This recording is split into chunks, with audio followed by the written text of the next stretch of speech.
Mientras estamos aquí esta noche, sabemos que hay estadounidenses valientes que se despiertan en los desiertos de Irak y en las montañas de Afganistán para jugarse la vida por nosotros. Hay madres y padres que se quedarán desvelados en la cama después de que los niños se hayan dormido y se preguntarán cómo pagarán la hipoteca o las facturas médicas o cómo ahorrarán lo suficiente para la educación universitaria de sus hijos. Sin embargo, hay una nueva energía por aprovechar, nuevos puestos de trabajo por crear, nuevas escuelas por construir y amenazas por contestar, alianzas por reparar. El camino por delante será largo, la subida será empinada. Puede que no lleguemos en un año ni en un mandato. Sin embargo, los Estados Unidos nunca han estado tan esperanzados como estoy esta noche de que llegaremos. Os prometo que nosotros, como pueblo, llegaremos. Así se expresaba Barack Obama durante el multitudinario acto de celebración de su victoria electoral de 2008. 8 años después, hacemos balance de su administración. Bienvenidos a Fort Apache.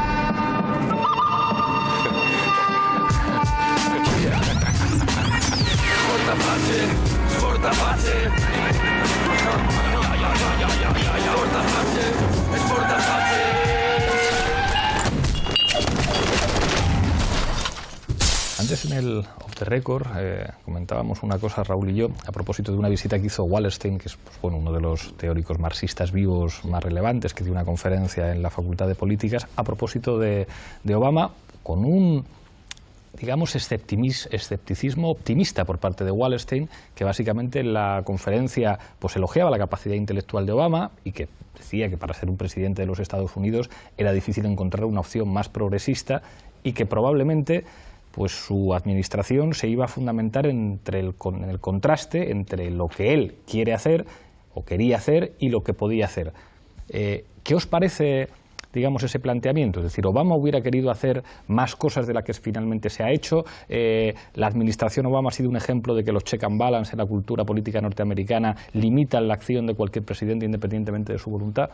Muy brevemente, ¿no? Esta idea del presidente intelectual la maneja muy bien Gore Vidal, del que yo soy fan, y que creo que hay que leer a Gore Vidal para entender Estados Unidos y sobre todo sus presidentes, hablando de presidentes, ¿no? Su gran Lincoln o la edad dorada, ¿no? Sobre la presidencia de Roosevelt. Él hablaba de Obama, a quien al principio vota entusiásticamente y el que se desencanta muy rápidamente. De hecho, Gore Vidal llega a decir que ni siquiera va a ser reelegido, ¿no? Y dice, ¿por qué? Porque pretende ser un presidente intelectual que no entiende que el Partido Republicano no es un partido, es una mentalidad. Bueno, él va más allá, dice que son como las juventudes hitlerianas, que es una mentalidad, entonces le odiaban per se. Ese buenismo asociado a la intelectualidad de intentar, muy del mito del presidente del Partido Demócrata, ¿no? El inteligente, el culto, bueno, en la serie la Casa Blanca llega a ser premio Nobel de Economía, el ideal de presidente americano, ¿no? Él lo representa como una pantomima, porque los partidos no funcionan así. Yo creo que Raúl ha apuntado dos cosas en ese sentido, ¿no? Es decir, tú puedes pretender pactar, como él decía, voy a ser el presidente de las dos partes, ¿no? Pactar con el Partido Republicano, y Gore Vidal lo que le achaca es decir, hay que ser muy estúpido para no darse cuenta. O sea, el Partido Republicano es como el PP con la izquierda aquí, claro. Exactamente, que es un odio natural, ¿no? O sea, no negociable. Pero, hombre, tiene su dimensión histórica. Sacaba a Roosevelt. Roosevelt fue no solo un gran político, lo digo en términos técnicos, sino un gran operador político. Obama no es un operador político. Lo ha demostrado en 8 años. Esa es la gran diferencia. Ronald Reagan, con todas sus limitaciones, fue un gran operador político. Sí. Esa es la clave para poder entender por qué le comparamos a Kennedy, porque tampoco lo era. ¿Quién era un gran operador político? Lyndon Johnson, que salvó, curiosamente, esa administración después. Sí. Hay un punto en el que Johnson, y lo pongo porque es una metáfora que ya hablaremos de Florida, porque hay quien dice que Obama ha entregado Florida como Johnson en su momento entregó el sur en el año 64 cuando firma la Ley de Derechos Civiles. Sí, sí. Un gran operador político que cuando la firma dice a su ayudante, hemos entregado el sur y no lo volveremos a ganar nunca. Lo mismo que pasa con Obama en relación a Cuba y Florida. Insisto, Obama lo hace como pato cojo, pero no lo hizo al principio de su presidencia. Claro. Es decir, no hay operación política en torno a Obama, y es lo que, por donde ibas, el Partido Conservador, en este caso el Partido Republicano, los dos son derechas, yo lo explico muchas veces en el programa, Partido Demócrata y Partido Republicano son derechas los dos, pero por terminar, es un movimiento conservador, pero no hay un movimiento dentro del Partido Demócrata. Índice Gallup, en estos 8 años, en un 70% siempre ha suspendido a Obama, para que todo el mundo lo tenga presente. Y te suspenden no solo porque te suspenden los del Partido Republicano, te suspenden los tuyos también.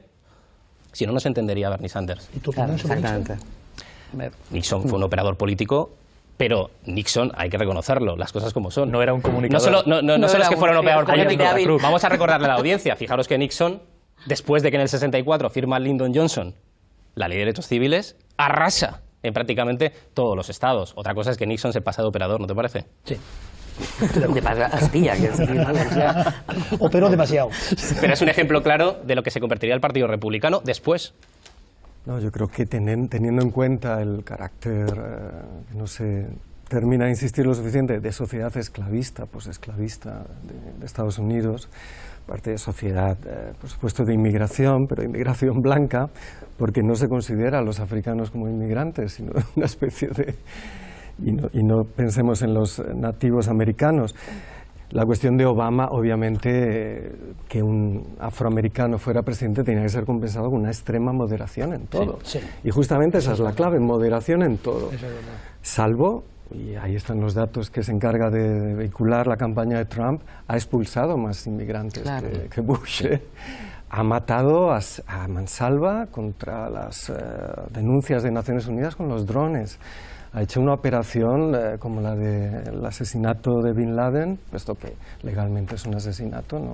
Derecho internacional no puede contemplar eso, que es pues claramente una función imperial cuando la presidencia de Bush se encargó de destruir la gobernanza imperial. Es una acción imperialista.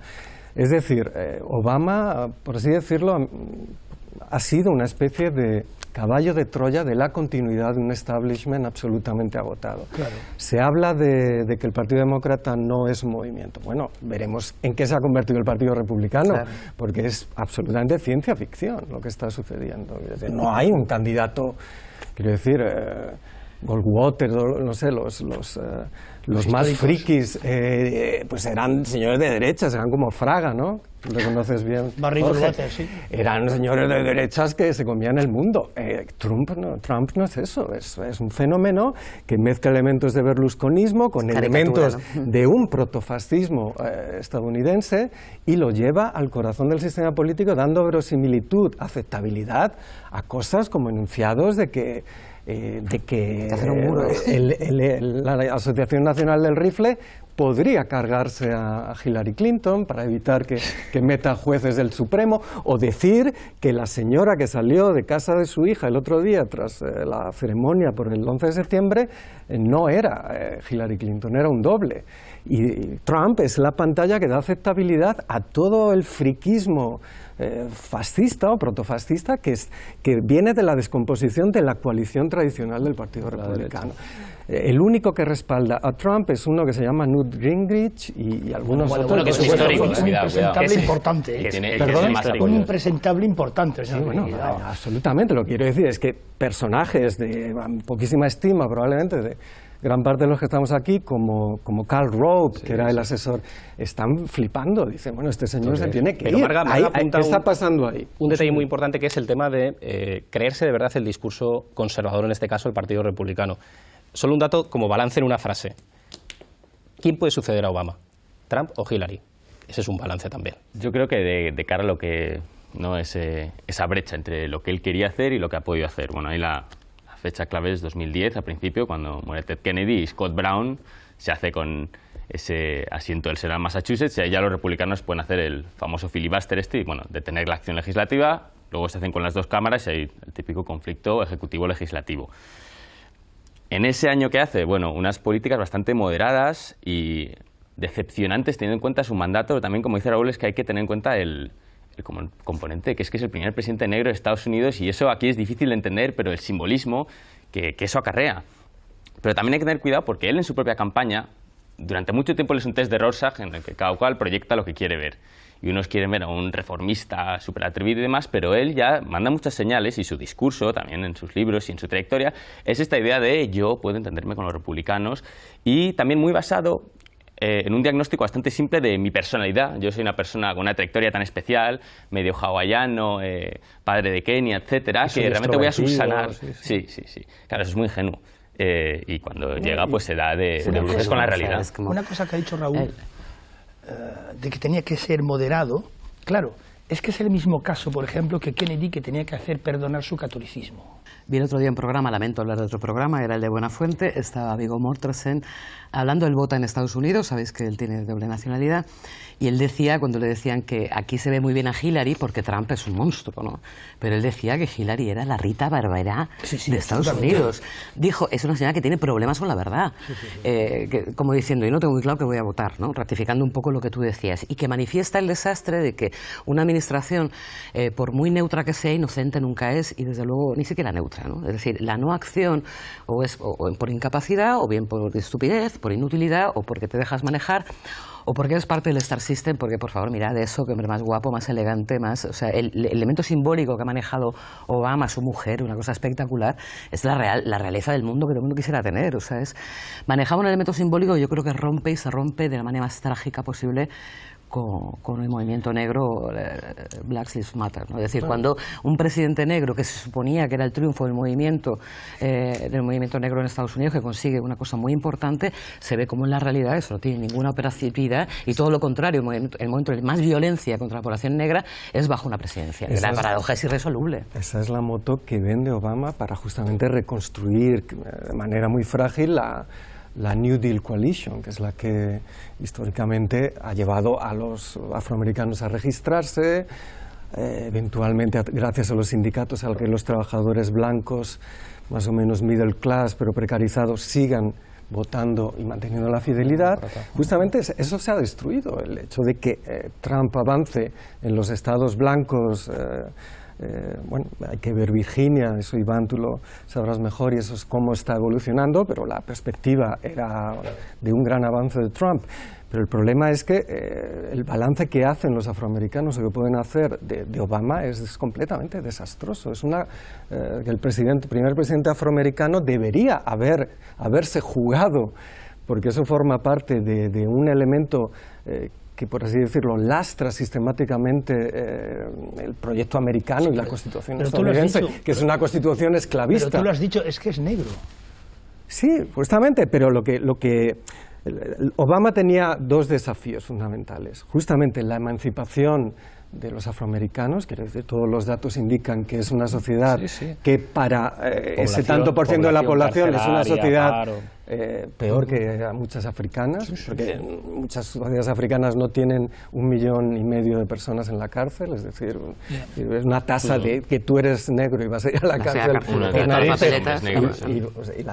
Él, que es el ejemplo de lo contrario, que es el ejemplo de uno que se ha portado bien, que ha fumado unos canutos, porque tenía este grupito que fumaban porros, y él sí se lo tragaba, no como Clinton, que decía que no, y ha llegado a presidente. Justamente, él sigue con esa narrativa, que es de lo más hipócrita, cínica, y no dice, mira, yo soy una excepción. La regla es que o hay un cambio, y eso implica que el Partido Demócrata se convierta en un movimiento que reorganice y que aproveche, por ejemplo, cosas como Black Lives Matter. Que eso ha sido un poco... Bernie Sanders, claro. Exacto, pero sí que Sanders es un viejo izquierdista blanco, que tiene, ¿cuántos? 74, 80 y tantos. Y al final la ballena parió un ratón, porque está pidiendo el voto para Clinton. ¿Qué va a hacer? Es lo que tiene que hacer, bueno, en las circunstancias en las que está.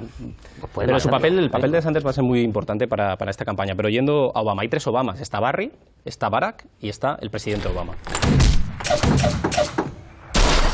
Aquí hay un elemento paradójico, no solamente es el último dato que apunta Miguel, sino que los datos generales que coinciden con los 8 años del primer presidente negro en los Estados Unidos, digamos que coinciden con un nivel masivo de población carcelaria no blanca en este país, y coinciden además con las revueltas de tipo racial, con el aumento de las estadísticas de violencia policial racista. Quizá la pregunta pueda parecer ingenua, pero ¿cómo es posible? Es decir, ¿cómo es posible que tras 8 años de un presidente negro en Estados Unidos no haya estadísticas que hicieran que eso se notara de alguna manera? Porque digamos que en los otros casos sí que se notaba. Cuando había un presidente católico en los Estados Unidos o de origen irlandés, claro que los irlandeses y los católicos lo notaban, del mismo modo que cuando había un presidente más cercano a la política de Israel o más influido por los lobbies sionistas, claro que se nota en la política norteamericana, pero en este caso parece que no. Yo creo que Obama ha tenido que dejar bien claro que él no era negro. O sea, yo creo que en toda su política, y de hecho ha tenido que recular en muchas de las propuestas que le llevaron a ganar de forma pues casi de improviso unas primarias justamente a Hillary Clinton, que es ahora la que será la candidata demócrata y que se puede convertir, y se podía convertir en ese momento, en la primera mujer presidenta, ¿no? O sea, que era como algo muy curioso. Entonces, todas esas políticas que le llevan a ganar esas primarias son las que luego las tiene que borrar del mapa para decir, oye, mira, que no, yo no era negro. Os lo tengo que confesar, no era negro, sobre todo porque hay que ver además que todas las políticas que ha hecho Obama justamente han ido en contra de lo que decía ahora mismo Pablo, ha ido a intentar bascular hacia el otro lado, a no alertar a una población blanca que cada vez se siente más amenazada en Norteamérica. Trump, mira, el caso de Trump, y no solo el caso de Trump, sino también el propio caso de los demócratas se puede ver claramente en cómo una población blanca en Estados Unidos se ve cada vez más amenazada. Se ve cada vez más amenazada incluso con la creación. Han pasado de más de 600 organizaciones consideradas terroristas supremacistas blancas a 1.200 desde que Obama llega justamente al poder. Yo creo que hay un libro magnífico que es ¿Qué pasa con Kansas?, que explica muy bien la mutación de la clase obrera blanca americana y los miedos que se han inculcado y donde el Tea Party yo creo que tiene... Todo el mundo está de acuerdo en eso, en que la clase trabajadora y la clase media blanca dejó de ser demócrata, se ha hecho republicano, el mito de Joe the Plumber y, digamos, esto lo conocemos. Pero hay un artículo de Perry Anderson en el que señala, digamos, con un buen análisis de la demografía, que los republicanos lo van a tener en el futuro muy mal, y ya lo tienen en el presente muy mal, digamos, por la evolución étnica de los Estados Unidos. Digamos que la presencia de hispanos, de afroamericanos, de amarillos, de todos aquellos que no son blancos, crece y compromete seriamente las posibilidades electorales. Lo que pasa que bueno, pero cada vez votan más. Claro. Va a ganar Hillary Clinton porque se presenta Trump. ¿Y si no gana? Bueno, si no gana, eso sería la catástrofe, no concebimos que no gane. O sea, yo creo que es importante, avanzaba una cuestión, y es que todas las leyes segregacionistas que ya no son legales en Estados Unidos, en lo que se han traducido, lo que es sentido común en Estados Unidos y también en Europa, es que las personas presas es asumible que no tengan derechos, ¿no? Y los derechos que se vulneran a las personas presas o expresas es muy parecido a los derechos que tenían vulnerados las personas negras cuando la época de la segregación. Entonces, ¿qué ocurre? Y es la pescadilla que se muerde la cola. Se generan, y en esto la policía norteamericana tiene una capacidad discrecional muy, muy alta, que permite ir a buscar, por así decir, a las personas negras a sus propios barrios, criminalizar a las personas negras y latinas mucho más que a las personas blancas. Eso genera que estén mucho más presentes en las cárceles y en el momento en que salen tienen vulnerados muchos de esos derechos, entre ellos el derecho al voto, porque hay muchos estados donde una vez que has sido considerado un delincuente y has salido de la cárcel, no tienes derecho a votar. Por eso te digo que una cosa es la población negra latina que existe y otra cosa es que tengan efectivamente derecho al voto. Es una cuestión importante. El 2,5% de la población afroamericana está presa ahora mismo. Sí. Claro. 2,5% por cada blanco, 6 negros. Pero el personaje de The Wire, el que sale de la cárcel y se hace entrenador de boxeo, que hay un momento que están repartiendo propaganda electoral y dice no, yo no puedo votar, que eso está muy bien traído por David Simon. Si cogemos la década de los derechos civiles, el movimiento de derechos civiles, luego hablaremos más sobre el asunto, como puntos de partida, igual nos damos cuenta que trasciende mucho las políticas antirracistas o pro-afroamericanas de Obama. Si cogemos I Have a Dream del discurso de Luther King, o cogemos un documento un poco más, digamos, un poco más radical, el programa básico del Black Panther Party de 1966, vemos que en estos 50 años todas las 10 reivindicaciones del programa del Black Panther Party, todas, si nos inventamos indicadores de respecto a cada una de las 10 políticas, han empeorado o están estabilizadas. En el programa del Black Panther Party del 66, de 1966, en el punto séptimo y octavo, habla de no queremos que nuestras comunidades sean objeto de violencia policial y que las comunidades negras no pongan muertos sobre la mesa. Queremos el fin inmediato de la brutalidad policial. Pero es que la siguiente dice, queremos que los hombres, habla de queremos hombres, la libertad para todos los hombres negros detenidos en las prisiones. Y en las cárceles federales. Entonces, si tú coges esa tendencia a partir de cada uno de esos puntos, ves que esas tendencias todas han empeorado. Más allá de las presidencias republicanas de Nixon o las demócratas de Jimmy Carter o de Reagan o posteriormente toda la... Además es que es tremendo. Es muy tremendo. Queremos pleno empleo para nuestro pueblo. Pero queremos viviendas decentes adaptadas al ser humano. Pero sigue Queremos leyendo. para nuestro pueblo una educación que muestre la verdadera naturaleza de esta sociedad americana decadente. Queremos sanidad gratuita para todas las personas negras y a la gente oprimida. Queremos que todos los hombres negros quedemos exentos del servicio militar. O sea, ese programa es, digamos, el programa del supremacismo blanco, pero de un racismo que es mucho más pernicioso y es mucho más sistémico que las políticas afroamericanas que podría implementar Obama. Es una cuestión que está profundamente inserta en la economía política de la formación social estadounidense. Fíjate que además, aunque los hispanos sean la segunda raza peor tratada en Estados Unidos, no tiene nada que ver porque el racismo negro está enraizado en la cultura americana. Es decir, el hispano de segunda generación ya está integrado. Los ratings de integración social de los hispanos son muy altos a niveles educativos, de la universidad, etcétera. Los negros siguen sin estar escolarizados. Fíjate que me fijaba hoy en algún dato, el 15% de los matrimonios en Estados Unidos son interraciales. El 15%. Seguramente que si cogemos hispanos y norteamericanos, la cifra se dispara. El mismo Trump y el mismo Bush tenían mujeres hispanoamericanas, ¿no? Pero no hay un matrimonio interracial que le hayamos visto correr hacia la Casa Blanca, ¿no? Entonces ese es un polvorín que efectivamente que está en Estados Unidos, que no ha salido de Estados Unidos. Hay una anécdota que cuento siempre que me pasó cuando viví en Estados Unidos, que me compré un teléfono móvil y si rellenabas una encuesta y la mandabas te daban unos puntos como para hablar por teléfono y tenía que elegir mi grupo étnico. Entonces era muy divertido porque, claro, yo negro no era, pero había uno que decía Spanish y otro que decía blanco caucásico. Entonces pregunté a mis compañeros del grupo de doctorado y es como aquí más Spanish que yo no hay nadie. Yo hablo inglés con dificultad y vamos, es decir, por lengua, por cultura, por no sé qué, yo tendría que poner Spanish. Y ellos decían, no, blanco caucásico. Y eso, claro, es tremendo, es clase social, o sea, es que no puede ser otra cosa. Sí, pero mira, Trump sí que ha hecho de la guerra contra los hispanos un elemento, yo creo que muy importante de su propia campaña, ¿no? Guerra contra la inmigración. Sí, pero la ha racializado, ¿eh? Yo creo que sí que, y yo creo que también, incluso podría ser hasta dentro de un estudio demoscópico, porque además las comunidades latinas son las que más apoyan a Hillary Clinton, ¿no? Justamente algo que no pasaba con Sanders. De hecho, por eso decían que la mejor forma de atacar a Trump era que saliera Sanders y no Hillary Clinton, porque Sanders le peleaba un electorado a Trump que es el de la clase obrera blanca, depauperizada, cosa que Hillary no lo pelea.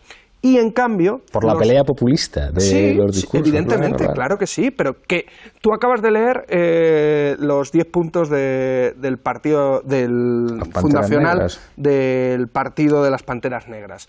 No es muy diferente a lo que estaba reclamando Sanders justamente en la campaña ahora mismo. ¿Qué estaba reclamando? Trabajo, vivienda, sanidad... O sea, estaba reclamando como una serie de sentidos comunes básicos, no le ponía, y solo desde el punto de vista de clase, evidentemente, no le ponía el cuestión racial, pero ¿a quién apelaba? Al trabajador blanco, a ese trabajador blanco al que también está apelando Trump.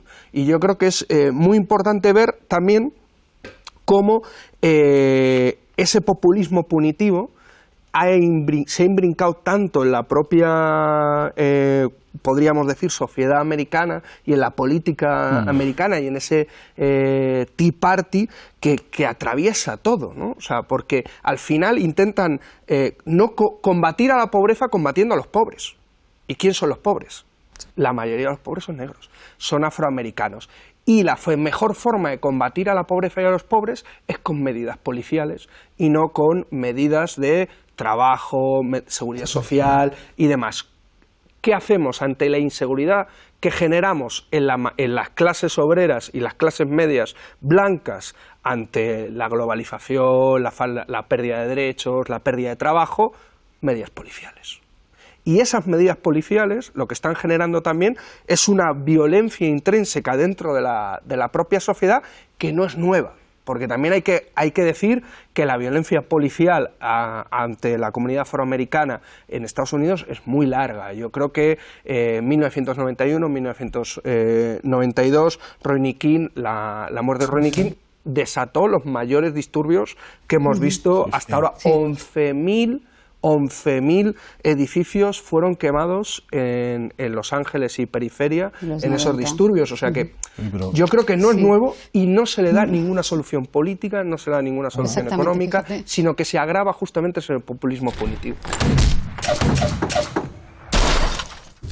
Hay un factor que me interesa muchísimo, o sea, en la última semana, y es de qué tienen que hablar. O sea, porque señaláis diciendo, bueno, hay una serie ya de enclaves que son definitivos, por lo tanto ya el discurso hay que concentrarlo, es decir, los candidatos tienen que decidir cuáles son los mensajes y cuáles son los destinatarios. Ahí, ¿a quién pensáis que se va a dirigir Trump? Yo creo que en el caso de Hillary lo tenemos más o menos claro. O sea, creo que ha sido una campaña, incluso si me apuras, previsible y conservadora de Clinton, de no tratar de arriesgar, pues bueno, incluso en los debates tratar de evitar entrar al barro en ningún caso con Trump, pero a mí me genera como muchas expectativas qué es lo que puede decir Trump en esta última semana. Hay analistas políticos que diferencian las dos campañas diciendo que la muy sofisticada y con muchos recursos de Hillary tiene una especialidad para poder seleccionar mensajes y dirigirlos a determinados espacios electorales, ¿no? a determinados grupos sociales o políticos, y que sin embargo Donald Trump habla siempre para todos y que eso no lo va a cambiar y que ese es su discurso característico. Eso es lo que analizan algunos, ¿no? Eso algunos, pero yo lo veo totalmente distinto. Es decir, y mucha gente también. Donald Trump es el maestro de lo que llaman el dog whistle, el silbato de perro, ¿no? En plan, que no lo oyen las personas, pero lo oyen los perros. Pues eso lo hace bastante, ¿no? En política, con discursos que a veces son abiertamente racistas y otros discursos que son simplemente parecen un sinsentido o algo así, pero que está hablando a grupos muy específicos. Y en cambio, Hillary es muy claramente un producto político cultivado durante 30 años en Washington y en ese entorno. Pero lo que creo que Trump puede hacer en estos últimos días, que puede desestabilizar más aún, es nada. Es decir, Trump no tiene anuncios en la tele. Trump no ha pagado para tener espacio en los medios. Trump es un rumor de lo que puede ocurrir y se dirige a un sector bastante mayoritario que son los blancos, ¿no? Y con eso se puede ganar. O sea, él lo que demuestra es que con los blancos puedes ganar, y con solo los blancos. Bueno, yo creo que tiene dos targets. Uno es disuadir a las minorías y a todo el mundo de Sanders a que vote.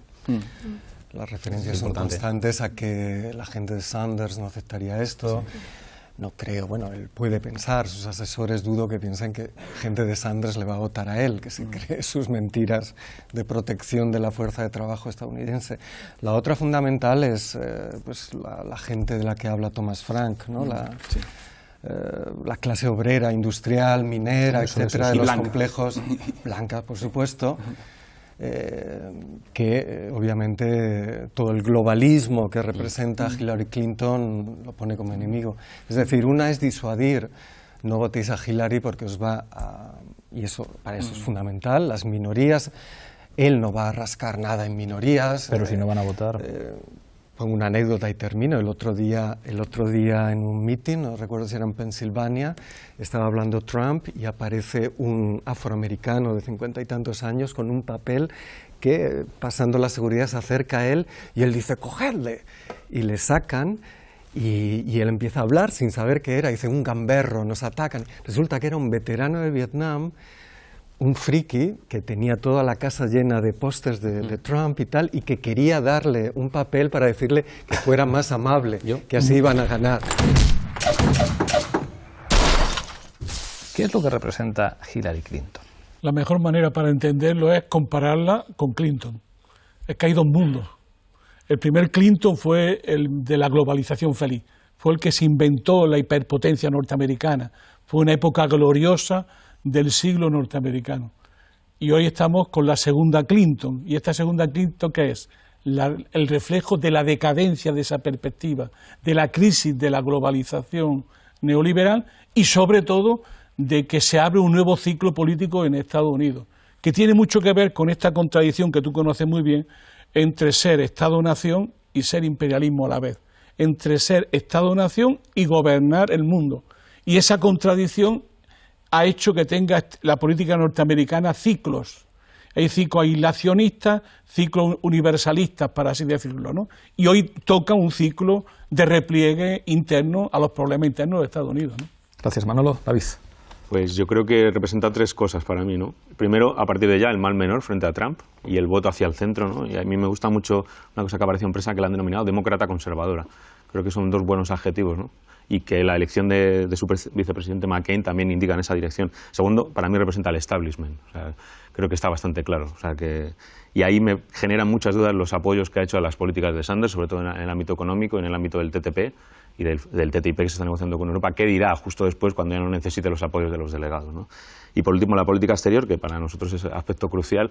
¿Qué es lo que va a ser Hillary, ¿no? O sea, Hillary, frente a la deriva de Obama en la política exterior, ¿qué representará? Apunta a más intervencionismo, pero apunta también a una nueva política un poco continuista, pero en un mundo que está en cambio. Y es muy importante porque estamos en una crisis o en una reconfiguración de la geopolítica mundial en que es muy importante qué mensajes lance Hillary.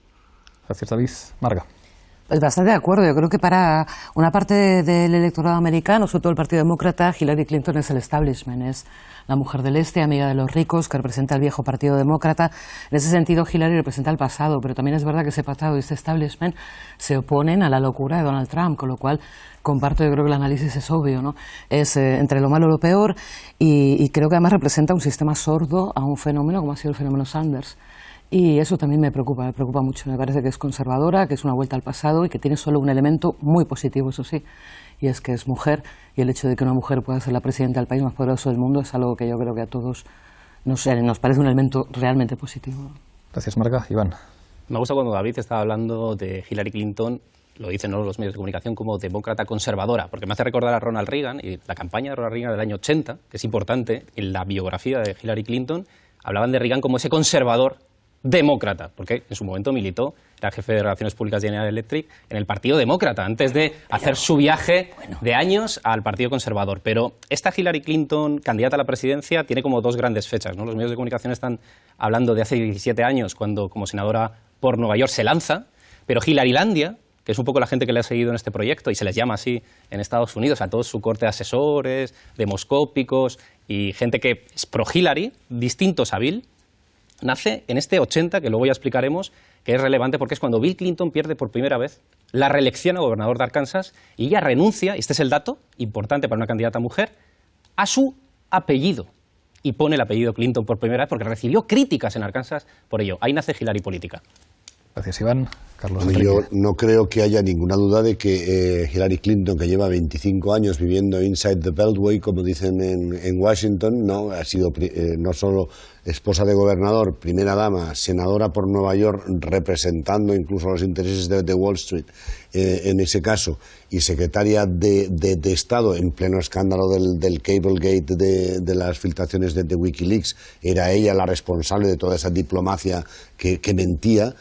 Por supuesto, 2 de cada 3 norteamericanos opinan que no es sincera. Bueno, honest en inglés, pero no es honesta. No se refieren a la honestidad, se refieren a que no dicen la verdad, de que engaña y de que es, por lo tanto... En el mundo anglosajón, mentir es... Por lo tanto, es una política a la vieja usanza, de la que, como decían en el 15M, no nos representan.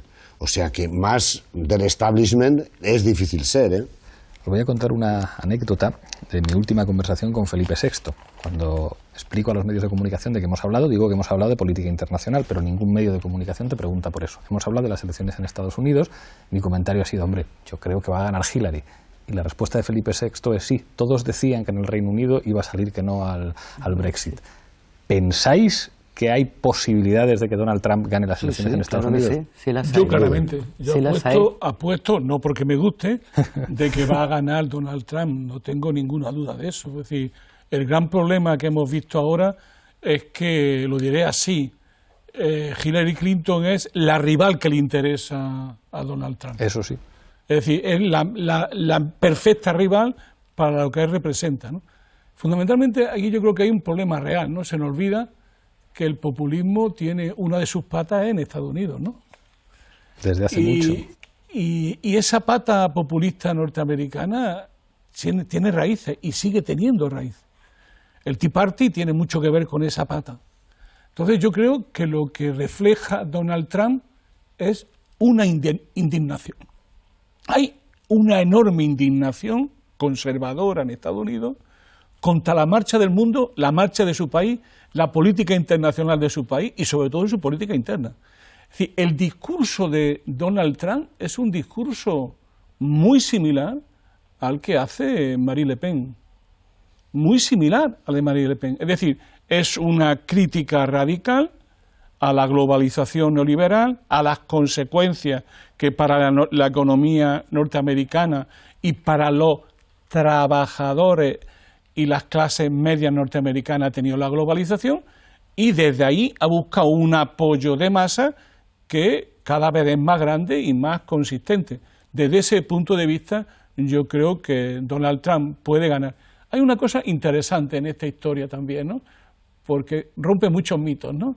Ahora está saliendo Putin-Donald Trump, ¿no? A mí me parece maravilloso eso, en cuanto de paradojas de la historia, ¿no? O sea, cómo hay hoy un presidente mal visto generalmente por todo el mundo, que es Putin, ¿no? Por la prensa occidental, etcétera, no por mí, por cierto, y por otro lado, el señor Donald Trump, que prácticamente se están autoimpulsando, ¿no?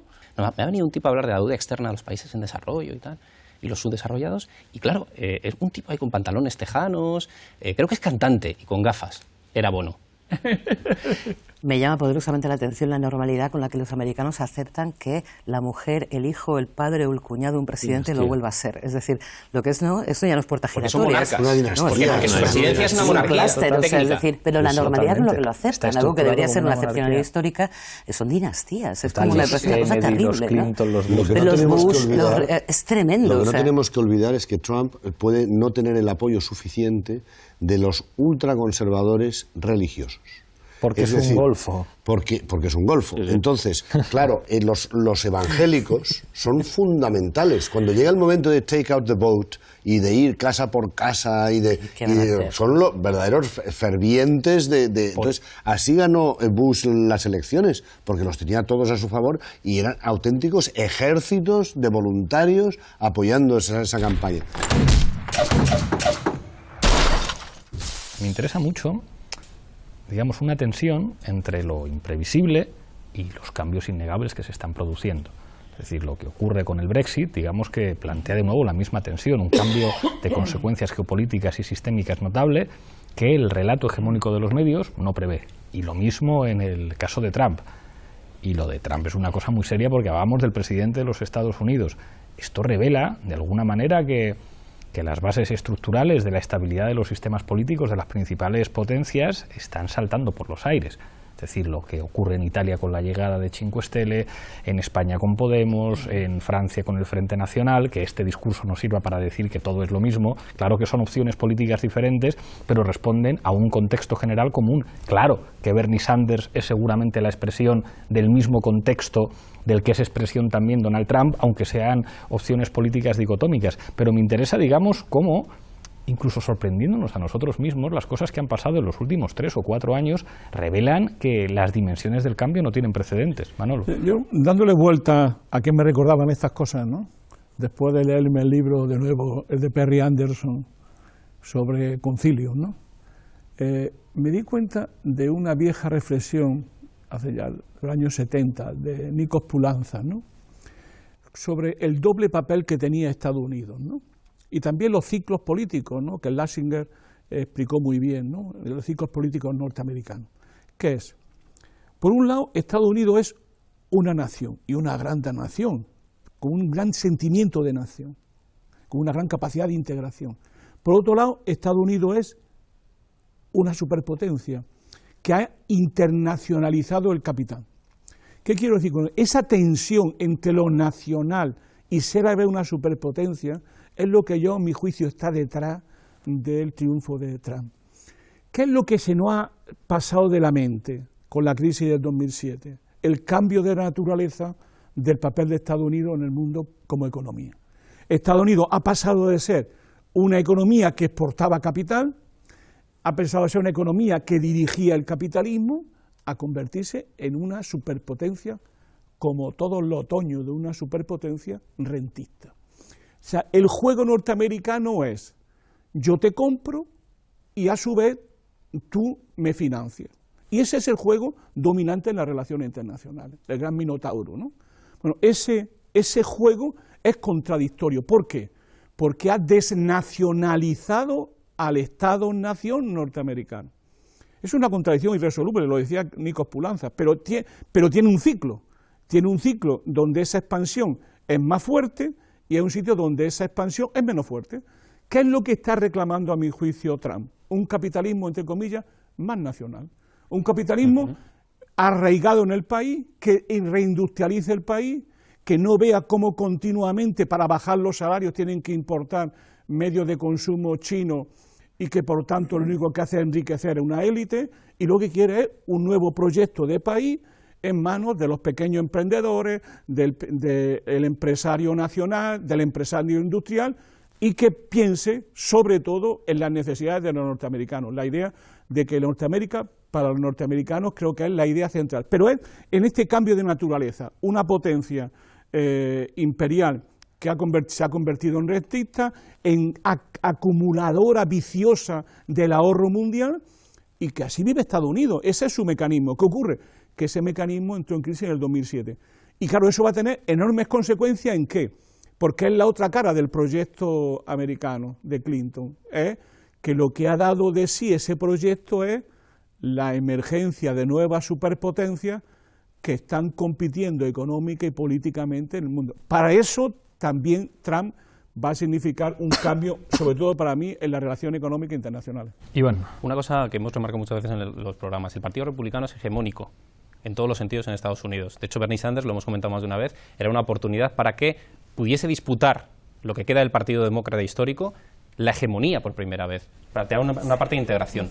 Se ha hablado de mayoría silenciosa, eso es Nixon.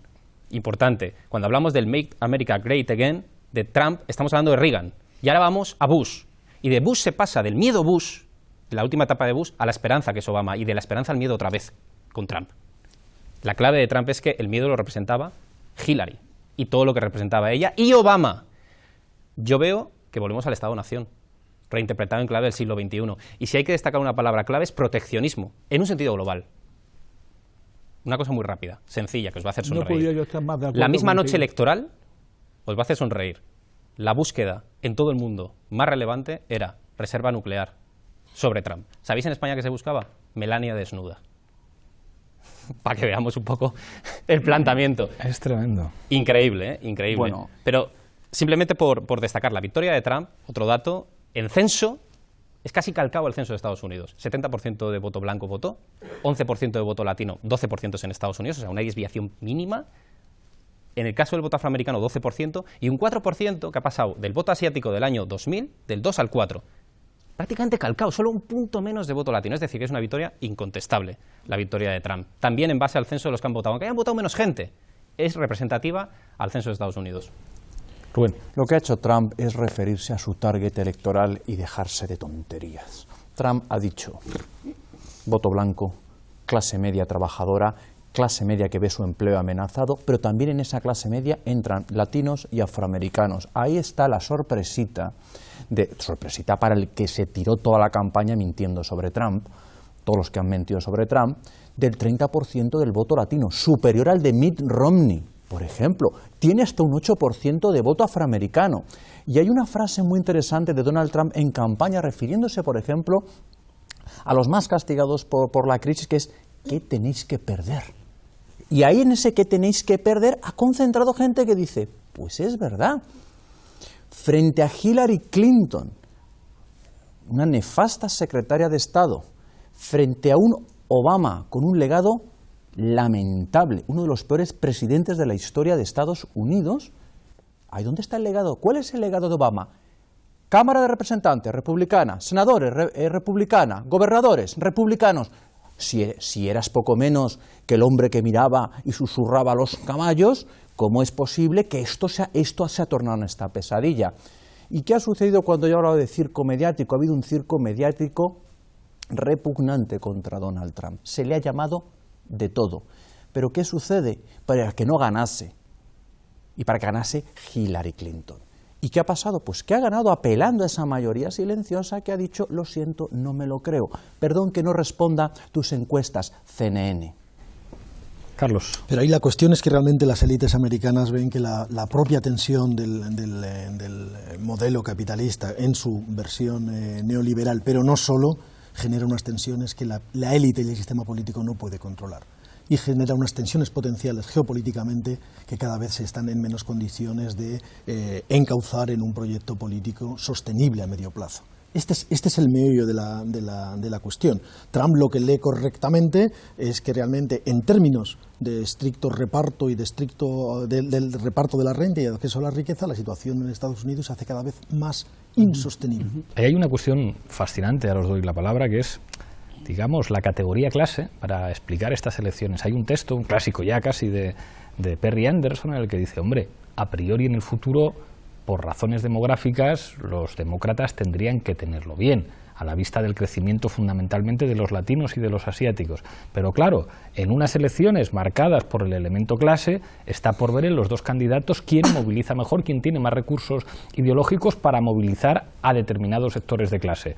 Trump lo consigue claramente con la clase obrera blanca y Hillary no lo consigue con los con los exponentes de la clase trabajadora dignificada, latinos, afroamericanos, porque ese viejo discurso del establishment ya no funciona para una movilización que tiene que ver, bueno, pues con lo que es clave siempre, que es tú toca a la clase media, toca las expectativas de la clase media o a los sectores asalariados en Estados Unidos, que para nosotros los europeos siempre eran clase media. Es decir, hay que ver cómo viven los sectores asalariados de Estados Unidos en relación aquí. Eso se veía, claro, si les tocan las expectativas, la explosión política que puede tener eso, y con esto termino y abro juego, es lo que seguramente hace pues que muchos ahora añoren a Bernie Sanders, porque Bernie Sanders sí podía tocar a sectores de la clase obrera blanca, sí podía hacer que sectores de la clase trabajadora, negros, hispanos o asiáticos, se movieran más. Es fácil la campaña en contra Sanders.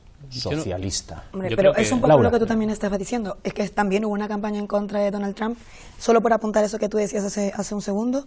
No es tanto que la gente diciera no me lo creo, sino es que en realidad no me importa. O sea, cuando el sistema que tienes es un sistema que no te beneficia, estás dispuesto a votar por cualquiera que te diga lo voy a destrozar yo. O sea, yo creo que ese fue en realidad el contingente de voto de Donald Trump.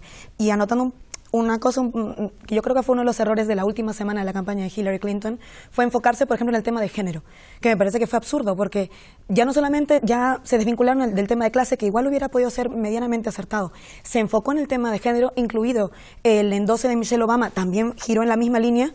Las mujeres que iban a votar por Trump ya iban a votar por Trump. Fue una jugada estratégicamente tonta, pero una cosilla más que me parece importante, más allá de las lecciones de los resultados, la lectura de los resultados, es que a mí me preocupa, por ejemplo, la gestión de expectativas, ¿no? Sobre Trump hay muchísimas expectativas en este momento, no solamente por parte de quienes lo han votado, sino de quienes no, internacionalmente, y etcétera. Y creo que esa gestión de expectativas ya en lo que vamos viendo que está haciendo como president-elect, pues ya empezamos a ver algunos retrocesos que no me parecen poca cosa. Y creo que es importante ver porque yo creo que los primeros 100 días van a ser medianamente elocuentes sobre lo que va a poder hacer y lo que está dispuesto a hacer. Es un tema. Manolo, Iván, Rubén. Dos preguntas primero, ¿no? ¿Cuál sería el cantante de Trump? Puede parecer raro, ¿no? Porque yo tengo la impresión de que Trump es típicamente norteamericano. ¿Quieres que te conteste quién es el cantante? Johnny Cash. Midlove. O Johnny Cash. O Johnny Cash. ¿Y el actor? ¿El actor? Claro. John Wayne o Ronald Reagan. John Wayne absolutamente. O Ronald Reagan. Absolutamente. ¿No? Sí, es decir, la película está muy bien, típicamente, es una pregunta inteligente. Yo creo que es muy importante eso, porque si no correríamos el peligro de decir lo que dicen los medios de él. La segunda pregunta es, ¿quién ha perdido dentro del bloque de poder en Estados Unidos con Trump? Pues los que tienen los medios de comunicación. ¿Y quién tiene los medios de comunicación? El capital financiero. Es decir, el eje clave de la política norteamericana es que Clinton, cuidado, que las leyes, no me acuerdo ahora el nombre, que liberalizan el sector financiero, es él quien lo hace. es Clinton quien lo hace, y Rubin quien lo hace, y Larry Summers quien lo hace. Entonces, ese sector, exactamente, ese sector pasa la hegemonía de los viejos clanes industriales norteamericanos al capital financiero, que es el que se internacionaliza. ¿Quién está detrás de todo este mito del libre comercio, de los tratados? El capital financiero. ¿Quién hay detrás del capital financiero? Las grandes transnacionales norteamericanas, muchas de ellas internacionalizadas, sin tener casi nada que ver ya con los Estados Unidos. ¿Qué quiero decir con eso? Que hay un perdedor claro y un ganador claro. Otra cosa es los límites que tenga el ganador. Y es por eso que los medios de comunicación a nivel mundial han reaccionado contra Trump. ¿Por qué han reaccionado contra Trump? Porque son de una misma clase social. Es lo que yo llamo una clase cosmopolita internacional. Es decir, se ha creado una clase cosmopolita internacional que vive ligada al capital financiero, que estudia en las mismas universidades, que tiene la misma cultura, que lee los mismos periódicos, etcétera. Y es esa clase la que está dominando hoy y regulando el mundo y los grandes centros de poder. Por eso, cuando retorna el Estado-Nación, cuando la crisis de la globalización se pierde, estos también se pierden en la crisis y no encuentran un referente para trabajar. Y decía, hay como dos ritmos, ¿no? Y termino. O sea, por un ritmo es Estados Unidos ya reaccionado, el problema es, en esa reacción, ¿qué papel va a jugar Europa y Japón? A mi juicio, viene lo siguiente. Le va a decir, como buena potencia rentista, le va a decir, ahora toca que pagáis vosotros la fiesta y no yo solo. Y por tanto, a pagar la fiesta. Lo ha dicho con la OTAN. Y la otra cosa que quiere decirle, le advierte a China y al mundo de Oriente, le advierte de decir, hasta ahora hemos estado claros, hemos trabajado, pero ahora los intereses norteamericanos van a estar detrás de cualquier tipo de interpretación. Claro, eso es lo último que le quedaba a la globalización para desmontarla. Y es lo que viene ahora, la etapa de la desglobalización de la economía mundial, y el problema es, ¿quién va a gobernar esa desglobalización que terminará, a mi juicio, implosionando el euro? Bueno, o sea, empezábamos así el programa, parecía que en el Brexit iba a salir el no, parecía que en España el sorpaso lo habían dicho ya todas las encuestas, incluidas la del CSIC, parecía que en Colombia estaba hecho, que era un paseo militar del sí al referéndum. Vamos a ver lo que pasa en Estados Unidos. Pase lo que pase, aquí lo comentaremos en Fort Apache. Hasta pronto.